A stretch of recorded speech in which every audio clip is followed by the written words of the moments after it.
সবাইকে স্বাগতম জানাচ্ছি। আমার পিছনে এই যে ভাস্কর্যটা দেখছেন তা হচ্ছে মহাকবি মাইকেল মধুসূদন দত্তের ভাস্কর্য।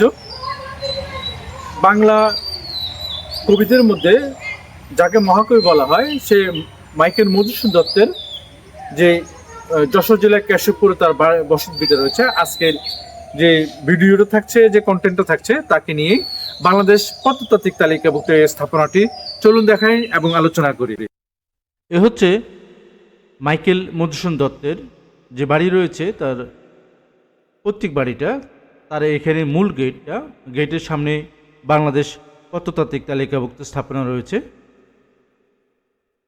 স্থাপনার যে নোটিশ বোর্ড রয়েছে সেখানে নোটিশ বোর্ডটা রয়েছে এবং এখানে টিকিট কেটে ঢুকতে হয়। আপনারা দেখছেন বাংলাদেশ প্রত্নতাত্ত্বিক তালিকাভুক্ত স্থাপনা এবং জেলা প্রশাসকের নোটিশ বোর্ড রয়েছে, দুইটাই রয়েছে এখানে। এ হচ্ছে ভিতরের অংশটুকু। এখানে সরকারি যে রক্ষণাবেক্ষণ করে তার অফিস এটা। খুবই সে বিখ্যাত উক্তি আপনারা দেখছেন। এটা হচ্ছে তার পুকুর ঘাট। বাংলাদেশ প্রত্নতাত্ত্বিক তালিকাভুক্ত স্থাপনা এই বিল্ডিংটি। মাইকেল মধুসূদন দত্তের বাড়ি, যা মধুপল্লী নামেও পরিচিত, স্বাগতম মধুপল্লী। আপনারা দেখছেন যশোর জেলা কেশবপুর উপজেলার সাগরদাড়ি গ্রামে অবস্থিত মাইকেল মধুসূদন দত্ত 1824 সালে এই বাড়িটি জন্মগ্রহণ করেন। তার শৈশব এখানে কাটে। এখানে রয়েছে তার ব্যবহৃত করা কয়েকটি ভবন। আপনারা যেটা পুকুরটা দেখছেন পুকুর ঘাট। এখানে রয়েছে তার ব্যবহৃত আরও অনেক জিনিসপত্র, কবির নানা স্মৃতিবিরচিত জিনিসপত্র, যা নিয়ে বর্তমান এই জাদুঘর নির্মাণ করা হয়েছে। এখানে জাদুঘর রয়েছে একটা।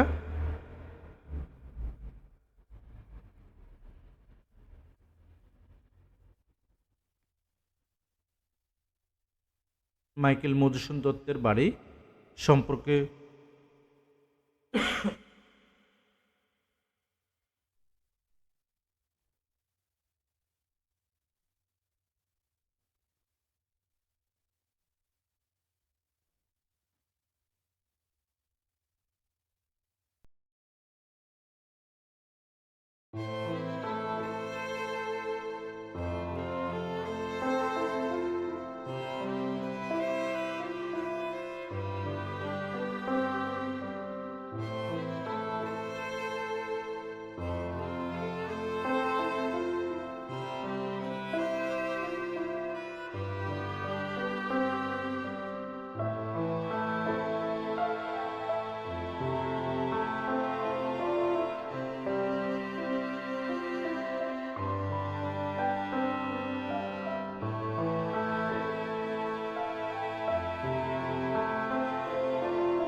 মাইকেল মধুসূদন দত্ত 1824 খ্রিস্টাব্দের 25শে জানুয়ারি রবিবার কেশবপুর উপজেলার সাগরদাই গ্রামে এই বাড়িতে এক ধনাঢ্য পরিবার জন্মগ্রহণ করেছিলেন। 7 বছর বয়সে এই বাড়ি ছেড়ে কলকাতায় খিদিরপুর চলে যান। সেখানে খিদিরপুর স্কুলে 2 বছর পড়ার পর 1833 সালে হিন্দু কলেজে ভর্তি হন। সেখানে তিনি বাংলা, সংস্কৃত ও পার্সি ভাষা শিখেন। 1862 সালে কলকাতা থাকাকালীন সময়ে তার মায়ের অসুস্থতার খবর পেয়ে স্ত্রী, পুত্র, কন্যাকে নিয়ে নদীপথে আবারও আসেন সাগরদাঁড়িতে। যখন তিনি সপরিবারে এখানে এসেছিলেন তখন ধর্ম পরিবর্তন করার কারণে তার ধর্মীয় জ্ঞাতিরা এই বাড়িতে উঠতে দেয়নি। পরে তিনি কপোতাক্ষ নদীর তীরবর্তী এক কাঠবাদাম গাছের তলায় তাঁবু খাটিয়ে 14 দিন অবস্থান করেছিলেন। পরে সেখান থেকে চলে যান কলকাতায়, আর ফিরে আসেন নাই।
এটা হচ্ছে কুপোতাক্ষ নদ, আপনারা দেখছেন। এটা হচ্ছে মধুসূদন মাইকেল দত্তের বাড়ির পাশে সেই কুপোতাক্ষ নদ আপনারা দেখছেন, যেটা এটা হচ্ছে সে বিখ্যাত নদ।